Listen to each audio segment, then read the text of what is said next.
Put down that smartphone and listen to me. I'm Matthew Milligan, professional musician and lifelong Weird Al fan.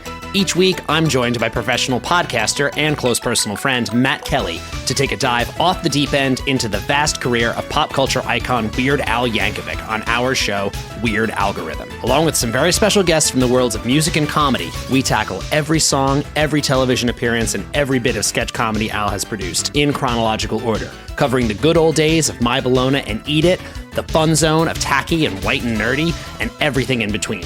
As we go, we're ranking the songs, albums, and music videos in the hopes of creating the ultimate guide to a career bigger than the biggest ball of twine in Minnesota. So the next time you're having one of those days, stuck in a traffic jam, wondering why does this always happen to me, just kick off your sneakers and stick around for a while because we've got it all on Weird Algorithm, available wherever you get your podcasts. And now you know. Was that enough references? Hey, welcome to Unstable Topics, a fast-paced, jam-packed, unhinged bestie podcast filled with facts, reacts, and made-up games in between. We're your hosts, Sarah And Maggie. And we're excited for you to join our best friend hangout, where we surprise one another with things we find interesting or hilarious just to see how the other will react. Our friendship might be totally stable, but you never know what your bestie might throw your way to knock you off your game. So come shake things up, learn something new, and laugh along with us. This is Unstable Topics.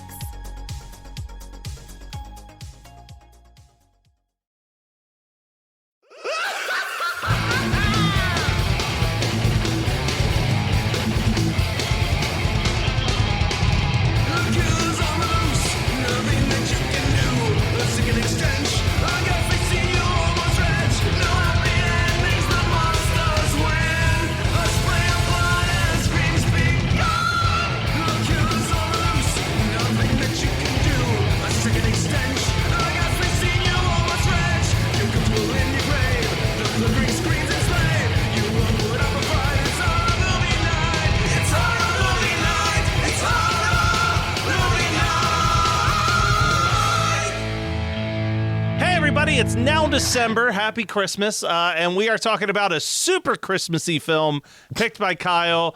1980s Watcher in the Woods. Yeah. It's not as Christmassy as I remembered. It's not Christmassy at all. No, none. But the Disney I would argue DVD that covers. The Fear that we watched last October was more Christmassy. Yes, than Watcher in the Woods. This is true. I will continue to hone my skills, and by year 20, I'll maybe pick a December movie that's appropriate. But as of right now, Watcher in the Woods does not check off that box. But the Disney DVD cover is white. And it looks like snowy woods, but I've come to find out that is just ghost matter. That's just white ghost ectoplasm, matter. I believe, with Bette Davis's face just right there, dead center. But yes, I did pick Watcher in the Woods. There's something also like. We're going into the holiday. I'm just making shit up now. I'm just trying to make an excuse for it. It's Disney. It's it family friendly. Sense. If people have been paying if people don't shut off the show as soon as we finish our double features, then people have heard that you and Carly dive into all of these Bona Vista era Disney movies from the 70s and 80s. And then we Bona Vista immediately after, and it's fantastic for all parties. But I mean, this is like that prime time, and it's a really weird time for Disney because I feel like they're doing these films, and 9 times out of 10 they're box office bombs. They're not successful movies, and they're expensive films. This is $9 million in 1980 is like Jesus. Talked about The Black Hole, talked about Something Wicked This Way Comes. Obviously talked about Watcher in the Woods in some capacity before this on the show, but not in depth. And yes, they're kind of bonkers. It's a really strange time for Disney, and Watcher in the Woods is no exception. But it also feels kind of ripe for our show. And I think that somewhere down the line, Something Wicked This Way Comes will be potential for the show too. I don't think Black Hole leans a little too sci-fi adventure for horror movie night, but these two and Black Cauldron, which comes out later, are very kindertrauma that I think works really well for this show. And the thing is, let's address the elephant in the room before we dive into the plot summary. you had sent us the alternate ending. Oh yeah, like, yeah. If that was the original, if that was the theatrical ending of this movie, I feel like I'd be like 100%. This is so perfect for a horror movie night. Yeah. And instead, you get this theatrical ending, which I didn't do any research, so I'm hoping you did on this front. But like, my guess is that they just were like, nope, this is too far. This is too scary. We've got to like super tone it down, and we get this very like wishy-washy ending that doesn't work. But there are so many, like, I think I wrote down like 4 or 5 parts where I was like, God, that like is horrific. Like to think about in the moment, or like and I'll mention them as you go through it. But I had heard about this movie for years. I never watched it until today. Yeah, that was I had always wanted to watch it, and you guys you've never seen it. Okay, fantastic. So Kyle, I'm going to go ahead and assume that most of the people listening maybe haven't seen it. So how about you tell them what the movie's about? Yeah, admittedly, it's not like the most easily accessible. You know, it's not on Disney Plus, or it has a DVD release. It's whatever, but I do hope that you're able to track it down at some point in time. But Watcher in the Woods, Ducky from NCIS and Eleanor Chris from Kindergarten Cop move with their children, Jan, Lynn Holly Johnson, and Ellie, played by Kyle Richards of Halloween and Real Housewives fame, to an England countryside. Mrs. Allie Wood, Bette Davis, and forgive me because I did watch this 2 months ago, so I'm sort of refreshing myself here. But Bette Davis lives next door in her creepiest role of all time, and she's giving witch. She's absolutely giving witch, and we start to find out that it's more like eternally grieving mother and not witch as the story goes on. But weird vibes, easily mistaken for one or the other. So Jan, the oldest daughter, towhead, crazy, like, 70s into 80s blonde hair. It's majestic. She starts to get the willies, and she starts to see stuff inside this countryside manor in mirrors, on mirrors, through mirrors. A lot of mirror talk. I mean, here with the mirrors alone, like the very first one is that she turns around and the reflection in her mirror isn't her. It's like a girl with a blindfold screaming for help. And I wrote like, 45 years later, that mirror bit still works. Like, it's a very like successful, like, I wouldn't say it's a jump scare, but it's unsettling. You're like, oh man, it's one of those things where you could easily put yourself in those shoes and be like, I don't know what the fuck I would do if I looked into a mirror and it wasn't my reflection looking back at me. And like the crazy thing is that, like, this is shot like any other Disney. It's flat lighting. Like, there's nothing dramatic about any of it. Like, everything feels like conceptually, like it's like really riding on the concept, which is where it falls off the rails come, the end of the movie. And that's where our problems lie. And that's the thing. It's like, scary. The fact that this was a theatrical released movie, because it's shot like a Wonderful World of Disney episode. You know what I mean? Like how like that was like a thing that went until I want to say the early 2000s, where it was like every Sunday night it was the Wonderful World of Disney, and it would be like you would either get a classic Disney movie, you'd get some original content that they shot, you would get a 2-hour behind the scenes feature, but it was always something.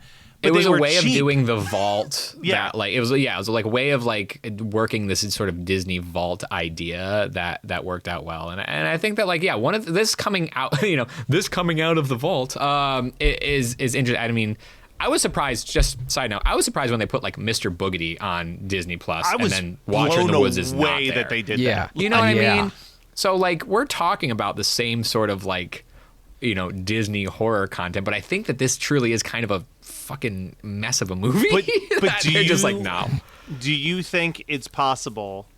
I think anything's possible in the world of streaming, but I could see if we waited a year to do this, I wonder if they're going to push this out in October of 2025 for like a 45-year anniversary, or maybe in 5 years from now for a 50-year anniversary. Like, at a certain point, demand will be strong enough that they'll just be like, fuck it. Especially like now where you can, like, I don't know if that many people know this, but you can go on, if you log on to Disney Plus on your computer, you can set a 4-digit passcode on your account and make it an adult account that unlocks like anything R-rated on Hulu. Like, it unlocks like all of the stuff that they wouldn't want like a kid to stumble upon while trying to watch Bluey. Yeah, Song of the South comes up right on that first banner when you put in that pin code. Okay, so that's really the one incredible thing that no matter how high the demand is, that thing is staying locked under key. Man rallies for Song of the South. Well, okay, never mind. This feels a little... Yes, there are. There have been for the last 3 election cycles. Yeah.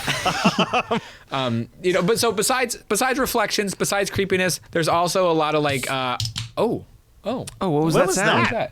There's a lot of iconography, and there's a lot of endless vistas. There's not endless vistas. This just has a lot of geometry that looks very similar to the movie. This is Endless Vista by Counterweight. I did promise that I was going to have a double feature and just continue my beer from last week's. I broke because man behind the curtain. This is weeks after we did that, and I've already had that beer.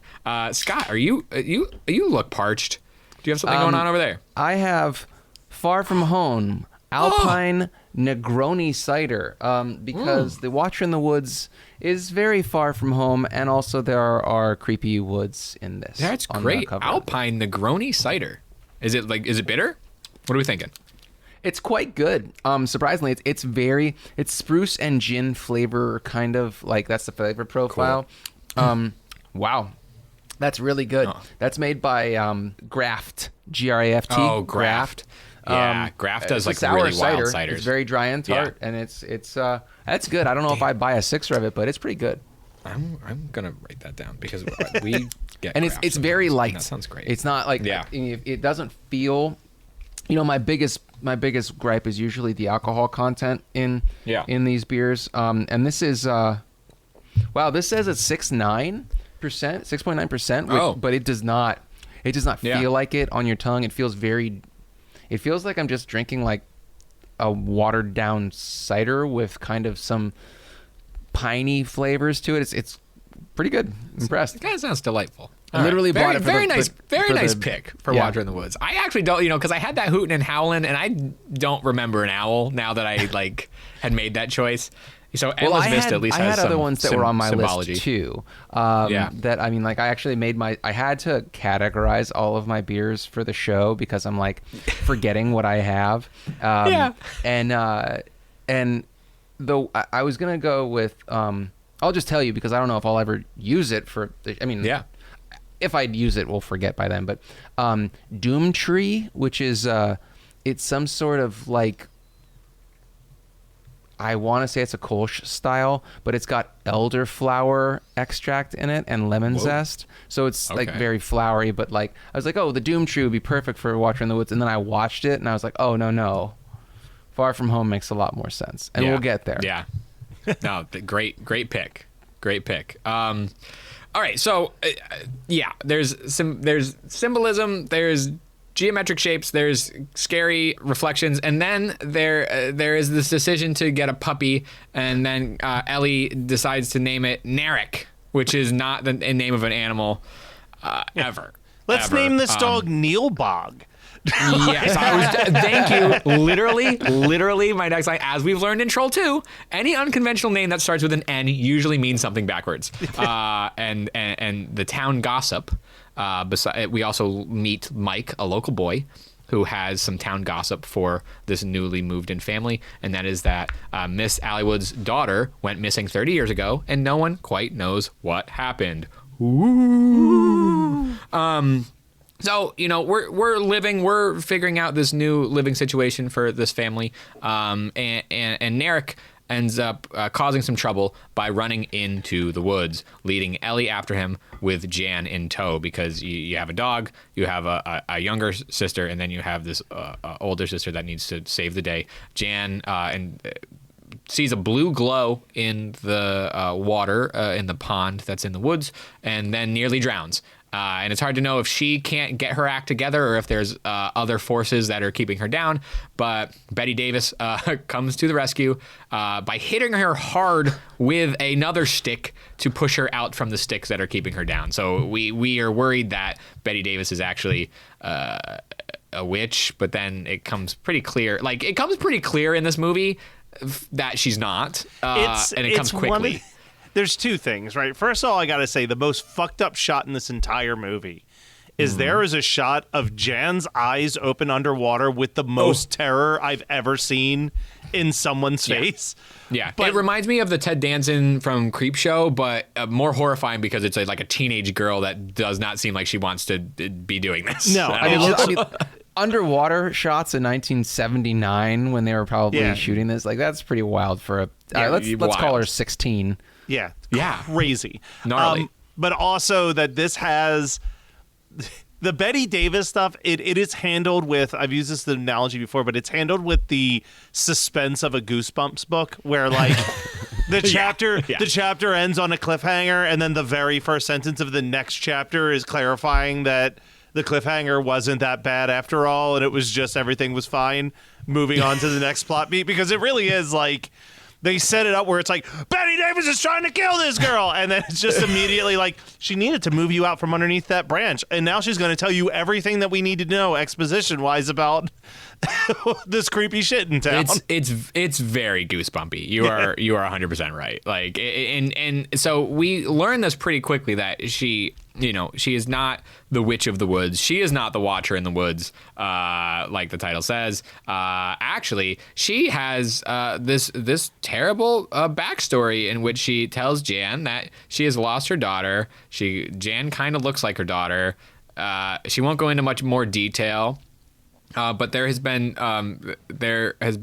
a mystery afoot for 30 years. Yeah. There have been people involved in the town that we just can't get an answer out of anybody. So now we've moved on to with our lives apparently, and we're still getting settled into the English countryside, where the best way to do so, the best way to get involved with the locals is to go to a dirt bike track.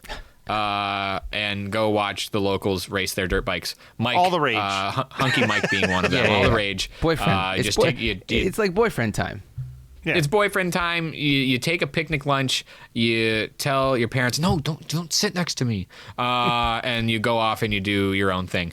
But what happens when you go and do your own thing is that you almost get killed by a dirt bike. But Narek will save you. Narek will keep an eye out for you, and through Ellie, the youngest sister, Narek will communicate and let you know that, hey, get out of the way. Yeah. As a dirt bike flies through the air and almost kills you. So and blows up on impact. On impact. Like, it is not only action-packed. was it dangerous that they were riding dirt bikes, but they were riding dirt bikes at an old minefield apparently, because that thing touches ground and it is a massive explosion. No, if there's anything that I like in a pick, it's motorcycles exploding. Yeah. And so any chance that I get, whether it's directly related to the plot or just thrown into the mix, I'll take a bike exploding any day.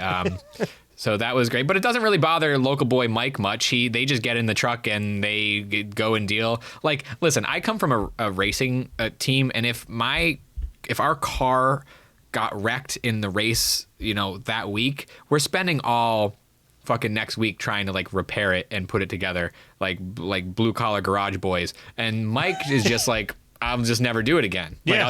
I guess I'll just never dirt bike again. Yeah, I guess we're done. Do you want to go check out a creepy church or maybe go to a carnival? Like, yes, he just has like other moving things on his mind. Yeah, he's moving on to the next thing, and they find out that Mike's mother was one of those children who was around when Mrs. Alwood's daughter, named Karen, just as a heads up, just in case you're following along at home, was there when Karen disappeared. And then we got more names. We get Tom Colley and we get John Keller. The most English names that we could have were involved in Karen Alwood's disappearance. So then, what else are we going to do besides try to investigate? Mike interrogates his mom. Jan goes and tries to talk to John Keller, who is just like, absolutely not. You don't know me. Goodbye. But then we get a crack in the case when Tom Colley follows Jan to this abandoned church and where this disappearance happened. Some scarier happenings happen at the church. Things fall over. Windows break. Tom Colley stalks a teenage girl, and his name is Colley. Yeah. Yes. What dogs do. It's right there. It's right there. And some more spookiness ensues. We do go to a fun house at some point. Dude, where the fun house scene is fantastic. The jump cut where, because it's Tom and the other guy are having a conversation, and he's like, and I'm telling you, she looks just like Karen. Jump cut to this like monster at the end of the dark ride, just like, yeah. 5 seconds. Oh, pretend tops. like you don't fucking love that shit. Oh, I man. loved it, but it was did the make best. me jump because I did like. It is like he has not even done his breath at the end of that sentence before the camera jumps to this creature. Perfect jump cut editing, like jump scare editing. It was fantastic. Beautiful. And then Karen and Mike are coming out of the dark ride. They go into the fun house. I'm sorry, not Karen. Jan and Mike come out. It's of the easy to the dark confuse. ride. She apparently looks exactly like Karen. I mean, it gets even worse. We get into the fun house and she's thinking that she's seeing herself. We see infinite blindfolded Karens. It takes a whole other meaning. Blindfolded Karens reaching out to Jan in this fun house. It's pretty horrifying. It's a really great moment of this movie. And then after that, Jan ends up meeting with Tom Colley, who kind of breaks it to her. Spills the beans. Yeah, he totally spills the beans. He's not a creep, like we had thought. Karen looks exactly like Jan, which we all know as an audience, but Jan needed to be told that. And then we find out that Karen has disappeared during a fucking seance during a lunar eclipse. Just 30 normal kid shit that you do. Yeah. And like, this is not and we say seance, we've watched plenty of horror movies where like the seances are kind of the same, right? Like we have an understanding of what a seance is. Like the Watcher in the Woods seance is not really all that similar. Like there's geometry and there's like Ring Around the Rosie is involved. Like it's a kid seance. Like it's not, so it's, we have this scene in which they show this seance in which Karen disappears. And Jan has this, fun idea that we're just going to bring her back by doing a seance during the upcoming solar eclipse. It's a perfect time to do this thing with all her new friends that she's made here in the English countryside. She gets the gang back together, leaving Ellie, her younger sister, to watch the eclipse for herself. But that's a bad idea because Ellie gets possessed by the Watcher in the Woods. Which is not Karen. Karen is not a Watcher. We find out, I got to jump ahead a little bit to explain what is going on here, because the Watcher and Karen have switched places 30 years ago. The Watcher, which is some sort of alien creature, not really a demon, more of like an interdimensional thing, has been stuck here as a supernatural being, while Karen has been suspended in this Watcher dimension above the church, I guess. I've watched this movie 3 times now, and I've watched the alternate endings. Each time I've watched this, because I really do like this alternate ending with a more distinct monster. But the monster looks amazing. The monster that they show looks really amazing. Me explaining the monster to Megan was so difficult. Yeah. Like I was trying to explain to her, like, you couldn't just say, "Watch ending." this." You had the footage, Scott. Yeah. No.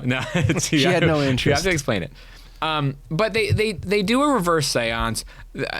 Ellie gets possessed. She comes in and she's like, "No, you fucking don't." And they're like, "Yes, we fucking do." And they manage to successfully do the seance, albeit it was not like a clean sweep. They had some issues. They do end up doing the seance. They bring Karen back, who has not aged any, which awkward is for mom. Kind of crazy. Which is real difficult. That's going to be a hard thing. And they weren't going to therapy back then. No shot. Can I throw out one big beef that I have? Yes. This whole movie, it's like Jan looks just like Karen. Why is a different actress cast as Karen for this? Like, it should have literally been the same character. Why not just have the Or same actress play? Like, it's not like she's a main character. Where you already did the parrot trap. I know how to do this trick. So Right. No, it is really, really silly. But then it's like, I had mentioned Something Wicked This Way Comes a few weeks ago, in which I think I mentioned on the show that like they had a scene that was shot years later, that like all the kids, or like not even years later, like probably like 8 months later, but the kids had already grown out of that, and it's like, why are we even taking the risk? Like, yes, you could just shoot her as as the girl, but no, I mean, I think this movie gets. Also, I would just want to say that at some point in time, the seance does get called the Circle of Friendship. That's the other yes. like thing that's not really seance material. It's like once you get into the logistics of why this girl has disappeared, it gets a little wonky. And so there is a Disney DVD that has 2 alternate endings, one of which is available on YouTube to see, the other of which is just available on that DVD. I've not seen anybody try to upload it anywhere. I shared it amongst us because I think it's the most exciting one, where we do actively travel to that other dimension and see. And I mean, it's hokey. It's pretty rough. Like it's not 1979, but it's fun for a Disney 1979 live action movie. It's delightful. It's super delightful. Like I really, really, really enjoyed it. And I don't think that it would have necessarily saved the movie any. Like I do see that there's problems with it, and I think that like that's the reason why this movie exists the way that it does. It's like, you know, it's the lesser of two evils in Disney's eyes. Like I would imagine it's in Disney's eyes, where it's the lesser of two evils. It's not as scary or hokey or alien-y or like whatever. They can just sort of be like magic, like right? You know, they can just deal with it that way. But you know, Karen, an unaged Karen, comes back. No other children disappear. Ellie and Narek are fine. Did you guys catch? I don't know if you guys caught this, but Narek is actually Karen backwards. Whoa! No. We have that part, and all in all, I mean, like it's a fun kind of messy movie. It's a messy, like it's an attempt at a kid's horror mystery. It's based on a book. Like I've not read the book, but I'm eager to. Did you see that there was a remake? And you know who? And Melissa Joan Hart directed the remake for Lifetime. Melissa Joan Hart's 2017 feature film directorial debut for Lifetime, starring Angelica Houston as the Bette Davis role. Should I have known this? Like, am I crazy for not knowing this? I just stumbled upon it on the Wikipedia today. No, I was pretty hype about it when it came out. But like, so do you also remember when Lifetime did Flowers in the Attic? And like, you know, and this is, it's not pre-streaming by any means. It's just, it's kind of right at that cusp where it's not like we could access everything. Yeah, it was 2017, so it was like right at that transition point. Right. So it's like, so the same with like Flowers in the Attic. It's like, I was really hyped when I was like, oh my God, Heather Graham is going to be in Flowers in the Attic. I was like, let's go. I was like, Melissa Joan Hart directing Watcher in the Woods, let's go. And then I missed it. And then you can't just find it anywhere. You know what I mean? Like, it's obscure enough that the Wikipedia page for the Watcher in the Woods remake, for the photo, you know how normally there's a photo of the poster? It's just a photo of them at a panel talking about this movie. Like, holy shit. That's like, brutal. Like that it probably hurts. Aired exactly once. No one thought to tape it, and now it's just like in some Lifetime archive. Yeah. To like maybe one day re-release. Yeah. I do hope to track it down in some capacity and talk about it, or at least watch it and never talk about it. I don't know. I don't know what my plans are, but I do want to see it, you know, and I want to see like what they do with it. Like, is it, you know, is it book related? Is it more Disney movie related? I don't know. I'm intrigued. And Melissa Joan Hart is sort of like a Lifetime staple. Yep. You know, so she's in that weird like collection of you get hired to direct for them, and they'll just keep bringing you back. They'll keep bringing you back. Yeah, fucking weird. So that's Watcher in the Woods. It really is a lot of fun if you can track it down. It's definitely worth. It's a weird little time capsule. I thought it was a lot of fun. Like it's and it's not wintry. No, it's not wintry. I'm sorry, it's not. Put down that smartphone and listen to me. I'm Matthew Milligan, professional musician and lifelong Weird Al fan. Each week, I'm joined by professional podcaster and close personal friend Matt Kelly to take a dive off the deep end into the vast career of pop culture icon Weird Al Yankovic on our show, Weird Algorithm. Along with some very special guests from the worlds of music and comedy, we tackle every song, every television appearance, and every bit of sketch comedy Al has produced in chronological order, covering the good old days of My Bologna and Eat It, the fun zone of tacky and white and nerdy, and everything in between.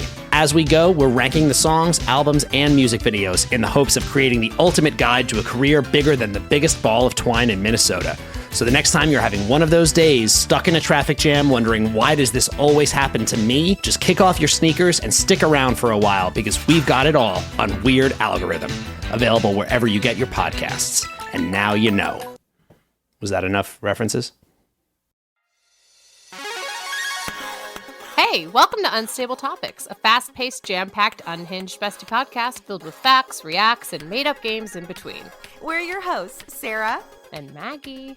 and we're excited for you to join our best friend hangout, where we surprise one another with things we find interesting or hilarious just to see how the other will react. Our friendship might be totally stable, but you never know what your bestie might throw your way to knock you off your game. So come shake things up, learn something new, and laugh along with us. This is Unstable Topics.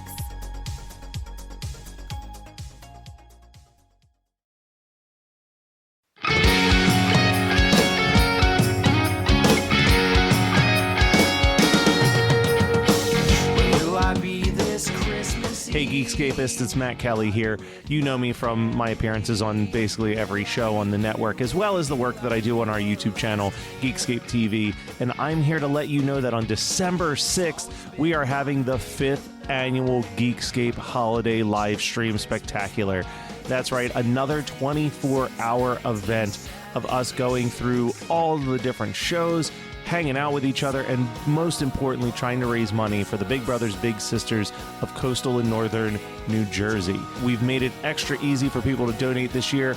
Just go to geekscapegives.com. It'll take you right to our donation page so that you can go and make a difference in a child's life. Also, we're hoping that you'll tune in. If you're a night owl, from 12:01 a.m. Eastern Standard Time on December 6th, we'll be running a 9-hour video of some of our favorite moments from the first 4 live stream events before we dive straight in at 9 a.m. We'll be talking to Charlene from Big Brothers Big Sisters. We'll be watching some silly videos together. The people from Horror Movie Night and Jersey Ghouls are going to be ranking all of the Silent Night, Deadly Night movies. There's going to be music trivia from One Hit Thunder. Napping Through Happy Hour is going to be doing a collab with other people from the podcast. The big final event at 10 p.m. is a giant Geekscape role-playing game where we are Muppets trying to save Santa Claus. There's not going to be a single second that you're going to want to miss of this live stream. So whether you're at work or at home, throw it on in the background. Let us entertain you for 24 straight hours of podcasting gold. And more importantly than any of that, visit geekscapegives.com and make a donation. You can make a donation starting today, but the live stream is December 6th. We hope you'll tune in.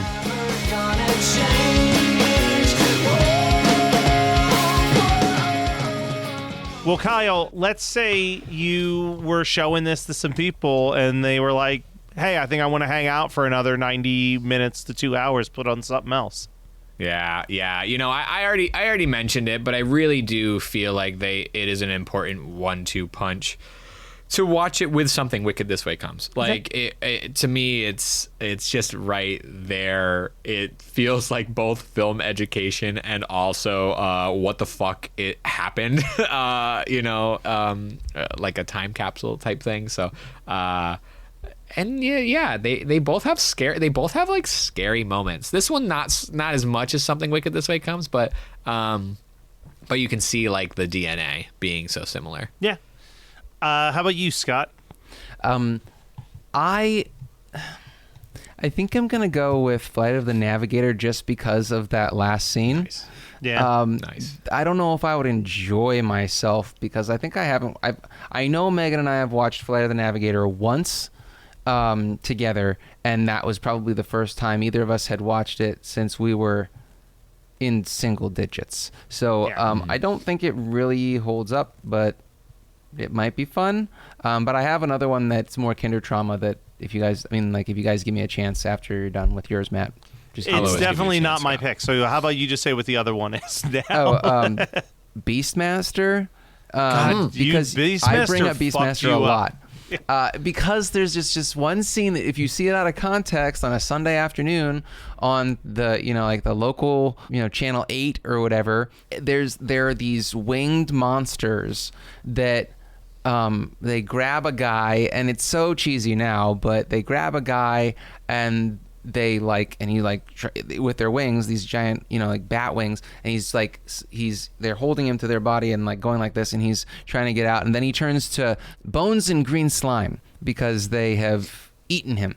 And that and the mirror scene of this movie out of context are very disturbing. That's why they felt like they could be another good. I've never seen Beastmaster. I don't think I've ever seen it. That's been on the long pick for Scott for a while. Yeah. Once we started dabbling into doing the occasional sword and sorcerer and fantasy film, that's been pretty.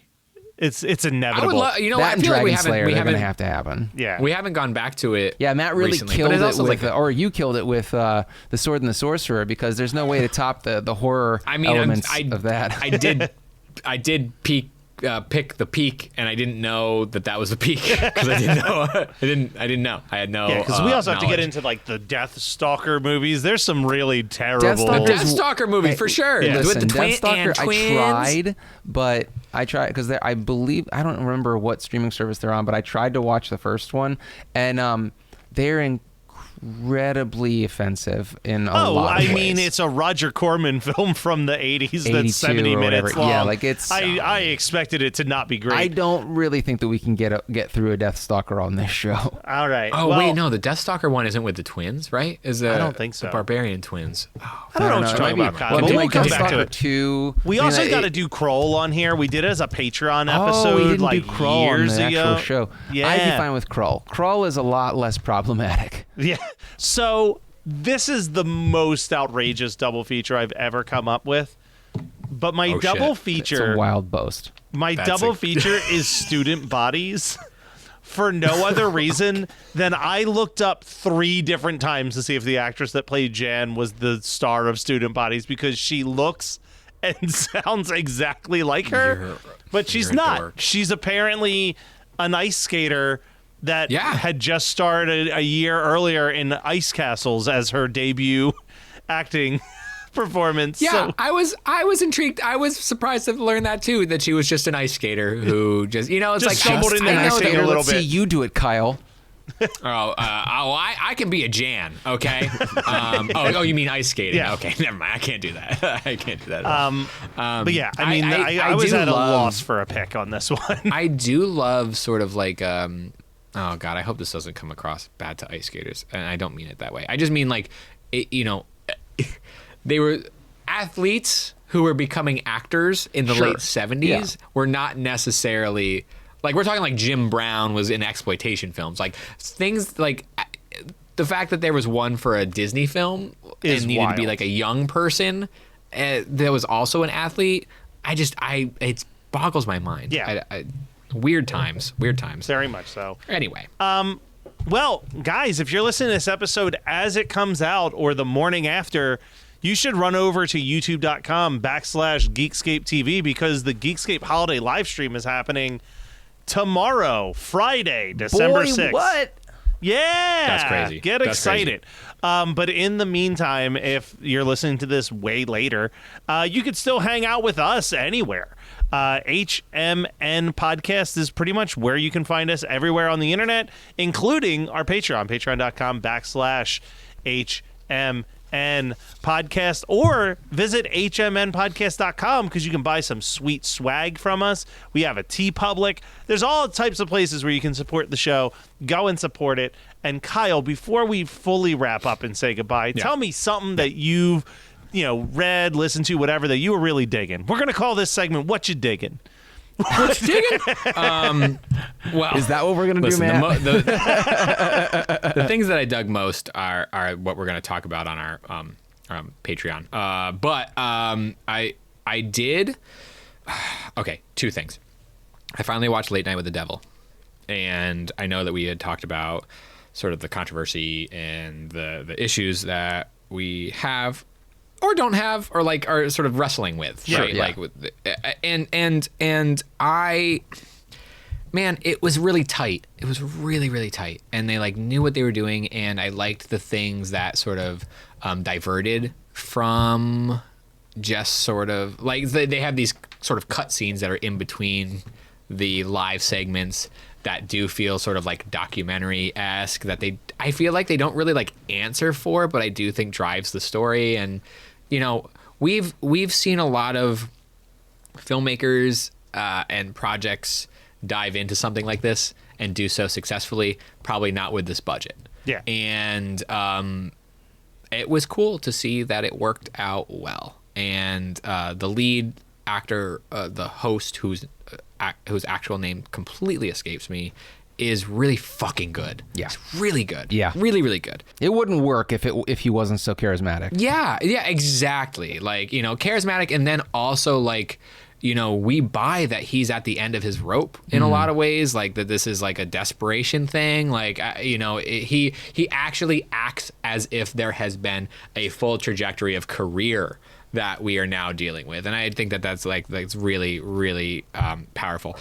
We don't talk about anthologies a lot on here. I watched Nightmares, which is an anthology from '83. Scream Factory put it out. I watched it on a VHS PS because that's what I had. I'm slowly going through my backlog of VHS PS stuff that I buy at Creature Feature and never watch, in hopes that I will put it into my free Blockbuster for other people to find, because I think that those are like silly things that people won't ever find out in the wild. And if there's something that I don't like, that'll be fine.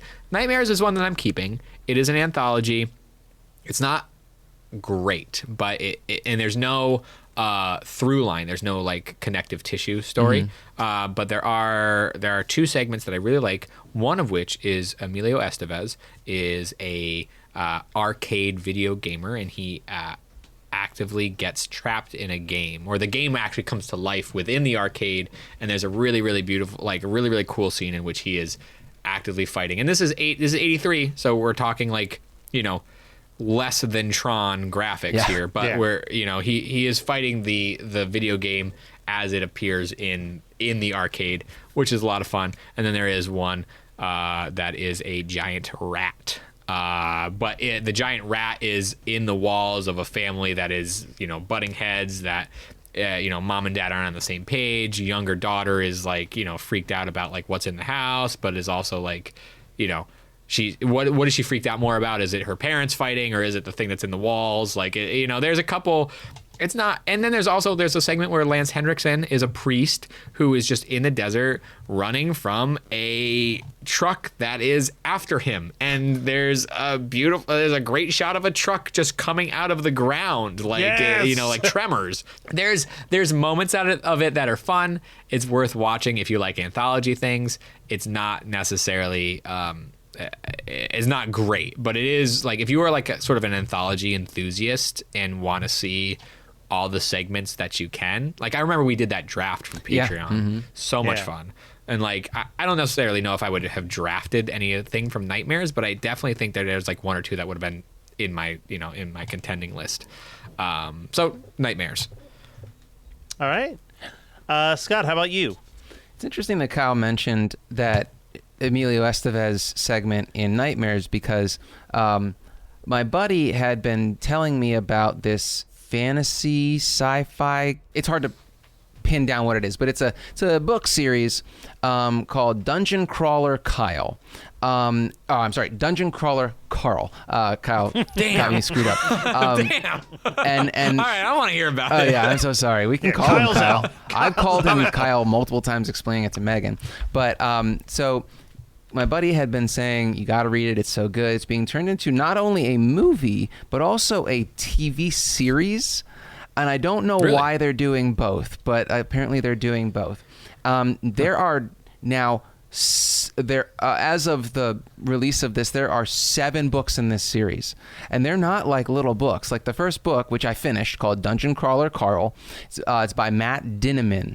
And I finished it so fast. I think I started it Friday night and finished it Sunday evening. Like 400 pages, just smashed. It is so good. The main conceit is, or the elevator pitch is this guy Carl and his cat Princess Donut get taken along with like millions of other humans. Earth is basically destroyed, and a dungeon is created by this malignant AI that is run by an alien corporation, and he's a dungeon crawler. Like there are crawlers, like they're just trying to make it through, level up. It's kind of Dungeons and Dragons. It's kind of Diablo. It's kind of like a video game.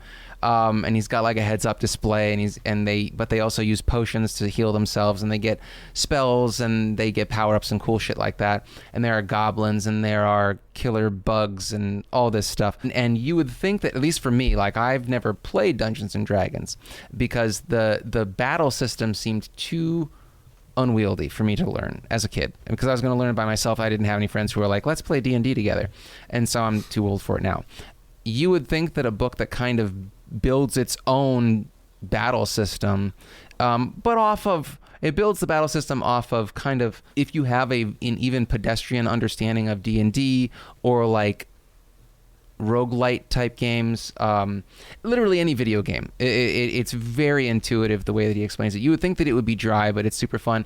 The tone is very much influenced by John Dies at the End, but it's not as irreverent, and it's not trying to be as over-the-top funny and zany, but it's still zany shit happens. Like the AI has a foot fetish, and Carl comes into the dungeon without shoes on, and the AI loves it, and so the AI kind of like is giving him power-ups so that he keeps his feet out and stomps bugs because it's like sexy for the AI. I mean, like it's really funny on but it's also got like some heart behind it, like, but it doesn't.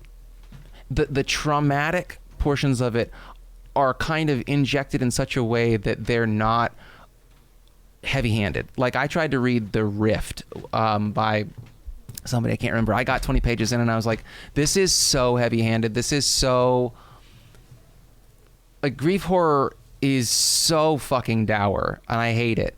Like I wanted to understand the concept because I'm trying to write grief horror myself, and I like realized I don't like that subgenre because it's literally like people trauma dumping, and I can't, you know, like I need entertainment. I need the more entertaining aspects of it. And then if I give a shit about the characters, you can sprinkle that in. You can breadcrumb the trauma for me. So yeah, Dungeon Crawler Carl by Matt Dinneman. Highly recommend it. I haven't had a 5-star book in quite a while, probably not since Between Two Fires or maybe Demonic. This is definitely a 5-star book for me. So I highly recommend anybody who likes any of those things that I talked about to please check it out. I don't like Carl's, but if it was a Kyle, I think I would check it who you want. That's the beauty. That's the beauty about Use your role-playing mind, games. baby. I can make it what I want. Yeah, okay, that's good to know. There was a movie that came out on Hulu in October that I was just insisting everybody check out because I thought it was so much fun. Mr. Crockett. So I'm going to talk about Mr. Crockett real quick. Nice. The pitch that I gave people was like Mr. Rogers if he was Freddy Krueger. Like, but it also feels, and I know, Scott, I know you had, I don't know if you ever finished it. I know you had started it and texted me. There's something about it that also feels very Tales from the Hood. Like, it's got like the aesthetic of the first Tales from the Hood movie. Well, it's also supposed to be happening in the early 90s. Yeah, it's early 90s. It's very urban. And I saw someone, when I was reading reviews on it, someone said like, and I found this interesting because I almost disagreed with them, but they were like, I found it, they said as an African American, I found it very charming that this had a mostly all black cast, but it wasn't about blackness. Yeah. And like, I agree to a certain extent, but then there's also the scene where like a mother is complaining that her child is missing and she's explaining what happened because she saw Mr. Crockett take the child, and the cops write her off as just a crackhead single mom that can't take care of her kids. Like, so it's like there is elements of that are like tied into that racial profiling of two white cops writing off a a black woman's trauma as like, oh, she's probably just some single parent on drugs. But those are very few and far between. It's just a straightforward, supernatural kind of slasher movie. And this is like Dream Master era Freddy, right? Like you're having these very elaborate kill scenes when they happen and they're playing against something else. I guess I can spoil the very first kill to set it up, but it's Mr. Crockett comes to stop a kid whose stepfather is like forcing him to eat food because he's kind of like, there's starving kids in other countries. So Mr. Crockett starts forcing him to eat spoiled food, and when he refuses, God, with hair in it. Ugh. Yeah, and when he refuses to eat it, he slices open his stomach and just starts shoving the food directly into the stomach. Like it's like most of it is practical effects. There are some CGI elements, but he's like surrounded by these puppet characters, and it's like this perfect blend of all of the movie. Yeah, it's a perfect blend of all the like 90s kid TV show elements. I just had an absolute blast with it. I know about this time last year I was raving about the book Mr. Magic, and this felt so similar to how much I loved Mr. Magic for that same vibe of like capturing this type of kids entertainment from a very specific era and then like flipping it on its head in a terrifying way. So I just, I really, really enjoyed it. And a lot of people I know who watched it also seem to enjoy it. Scott, I know you said you were enjoying it at the start. I don't know if it kind of lost momentum for totally you as you went on. It became very not for me because if the first set piece is what you want from it, and like Matt, you hyped it up too much for me. I'm gonna be honest. Probably. Like I was expecting the rest of the movie to be that energy level, and it wasn't. And it's a fine movie. Yeah. But it just, I was like, fuck, like I really wanted it to be. But it also I feel like it sets up beautifully for where you could get if this was popular enough. Yeah. Like this is kind of one of those things where it's like, I said this to Barb because she was loving it too, but I was like, if they make a sequel now, like if this is popular enough that they could make a sequel, it will be so unhinged because like this movie is like setting up who is this character? How does this character have this power? Who like now we can just go fucking buck wild. Like now we can just be crazy. Yeah. I do hope that like the Hulu, because I when Hulu started doing those like Hulu for Halloween. Yeah, this and Carved okay. were their two big ones for and actually you have the same actor in same both. Actor in both, which is crazy. Really? Yeah. Get that bag, bro. That's odd. That's great. But like they had done what was it, 3 years ago? They had done all those shorts, right? Mm-hmm. Like they seem to be invested in doing a Huluween thing, and they're just trying to figure out like what that is. And I think that they overexerted themselves on these two films. I honestly think that neither film was as good as it could have been if there was only one of them. If there was only one, Carved had an amazing scene. Did you guys watch Carved at all? I didn't watch Carved yet. Okay. I mean, I don't necessarily recommend it, but it's fine. It's very stupid. Like it's intentionally stupid. It's intentionally following the plot beats. But the characters were very annoying for me, and that was a real make or break kind of thing. It's a break for me. But the whole concept is that there's like this mutated pumpkin that is then gonna start killing people, right? And the pumpkin is taken to the pumpkin carving contest, and everybody's kind of at these tables, in a big square, and the scene is everybody just like basically slaughtering these pumpkins in front of this semi-sentient pumpkin, and it was shot so beautifully. I feel like that was probably what they sold the film on. Totally. And there's a lot of practical in that movie, and I like that too. But the CGI, both of them feel cheap because neither of them had the budget that it should have. And if they would have just done Mr. Crockett, I think it would have been a fucking home run. Yeah. Did they that almost sounds like, you remember that short film Treevenge? Yeah. You know what I mean? Which is like, very similar to That's what I mean, but Treevenge is one of those ones where it's like, I don't want to see a feature length of that. Like that being like the some things don't need brilliance. to be 90 minutes long. Yeah, like it's like just it was like brilliant books. for what it was. Some books do not need to be 400 pages. Some stories should literally be 10,000 words, in my opinion. Yeah. Was Hulu also the place that did the for like a whole year there was a horror movie a month that was tied to that specific month? And that's where we got Gigi's. I don't know if it was Hulu because they did like Pookie and they did a couple ones with it was a streaming version of like After Dark Presents, and I do think that those films were better. Really I do think that they had Red, White, and Blue. I think was the one that Gigi did. That's like an absolute fucking home run. It was great. It's it was kind of like the only one that got 100% Rotten Tomatoes rating. It was awesome. Yeah. No, there was good stuff that came out of that. It's just like it's really hard. It's for like them to when you are keep that up for a year. How do you champion that? How do you champion that? Like I love that they call it Huluween. Like that's great. But even when I was referencing it, I was like, nobody's gonna know what Hulu. But you know what? So like this is Halloween stuff. It's like that's not it. You know. I'm gonna make an argument with this, and I actually had a conversation. You can watch it on the Geekscape YouTube channel with my friend Tommy, who did The House From, which I talked about I think last week or 2 weeks ago, and he talked about. He did a 2-part series for Peacock called "I Love You, You Hate Me" about the history of Barney the dinosaur. Right. Yeah. And his whole thesis on it was, I think Barney the dinosaur. He's like, I saw this TV. He's like, someone sent me this video, and it was an old TV news broadcast, and it was a bunch of college students having a Barney burning event. Where they were just like buying Barney stuff just to destroy it. And the newscaster was like, well, there you go, America. That's your future. And he's like, and it kind of blew my mind because he's like, I realized that the story of Barney almost directly aligns with like where we are now, where it is so okay to just shit on stuff without a care in the world. And he's like, so I wanted to tell that story just through Barney. But he's like, Peacock fought me tooth and nail. And he's like, it's the only thing I've made that's not available in physical media because like Peacock is a streaming site. It's like no one buys that stuff. And he's like, the whole interview, he's sitting in his basement that he bought stuff from a video store to recreate it. He's like, people buy that stuff. You just have to like make it enticing.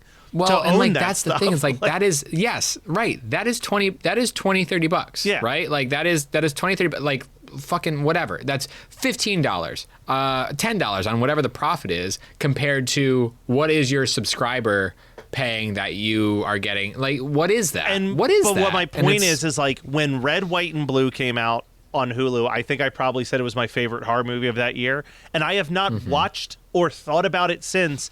Because Until when it's today. like a streaming exclusive thing, it's disposable media. It's gone. You watch it and it's done and you don't have to think about it ever again. It vanishes. But like when I invest in buying a DVD, I'm like, I gotta fucking watch this. I paid the money to own this. I have my not streaming stickers here on my desk for the free Blockbuster. Support physical media. Man, we should sell not streaming stickers at our tables. Or we could just give them away. Or just give them away. We yeah, should why just not? Give them away. These are printed on envelope labels. I'll cut them up. Love it. It's fine. But we will talk about a movie next week that I think is streaming. So we don't need the sticker for that. But stay tuned for more Horror Movie Night.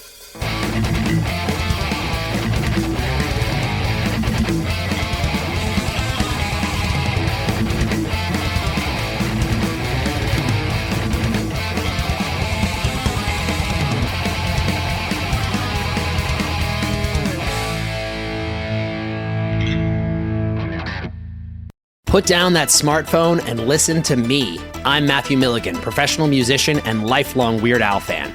Each week, I'm joined by professional podcaster and close personal friend Matt Kelly to take a dive off the deep end into the vast career of pop culture icon Weird Al Yankovic on our show, Weird Algorithm. Along with some very special guests from the worlds of music and comedy, we tackle every song, every television appearance, and every bit of sketch comedy Al has produced in chronological order, covering the good old days of My Bologna and Eat It, the fun zone of tacky and white and nerdy, and everything in between. As we go, we're ranking the songs, albums, and music videos in the hopes of creating the ultimate guide to a career bigger than the biggest ball of twine in Minnesota. So the next time you're having one of those days, stuck in a traffic jam, wondering why does this always happen to me, just kick off your sneakers and stick around for a while because we've got it all on Weird Algorithm, available wherever you get your podcasts. And now you know. Was that enough references? Hey, welcome to Unstable Topics, a fast-paced, jam-packed, unhinged bestie podcast filled with facts, reacts, and made-up games in between. We're your hosts, Sarah and Maggie. And we're excited for you to join our best friend hangout, where we surprise one another with things we find interesting or hilarious just to see how the other will react. Our friendship might be totally stable, but you never know what your bestie might throw your way to knock you off your game. So come shake things up, learn something new, and laugh along with us. This is Unstable Topics.